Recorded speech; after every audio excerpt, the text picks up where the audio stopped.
Dependency track आणि अँकर हे सिक्युरिटी हँडल करण्यासाठी होतं. म्हणजे रिसंट 2-3 वर्षामध्ये काय झालंय की खूप सगळे हॅकर्स ऍक्टिव्ह झालेले आहेत. म्हणजे कंपन्यांमध्ये जर आपला व्हायरस किंवा एखादा सिक्युरिटी थ्रेट जर सुरू झाला, तर आपल्याकडे काहीतरी सिस्टीम असावी की जे आपला कोडमध्ये चेक करेल की तुमच्या कोडमध्ये काय सिक्युरिटी ब्रीच किंवा सिक्युरिटी इश्यू किंवा व्हलनेबिलिटी आहे का. तर ह्या डिटेक्ट करण्यासाठी डेप ट्रॅक किंवा अँकर असे किंवा वॉल्ट हे टूल्स याच्यामध्ये आहेत.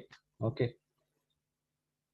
आणि हे सगळे टूल जेनकिन्स सोबत इंटिग्रेट होतात. म्हणजे एक सेंट्रल टूल असतं जेनकिन्स, त्याच्यासोबत आपण हे सगळे टूल्स इंटिग्रेट करू शकतो आणि आपल्या रिलीज सायकल्सला ऑटोमेट करू शकतो की जेणेकरून हे सगळे चेक पास होतील. हे चेक पास असतील तरच आपण प्रोडक्शनला डिप्लॉय करायला अलो करणार. अदरवाईज आपण ते बिल्ड होल्ड करणार आणि डेव्हलपर किंवा क्यूएला ते फिक्स करायला लागणार.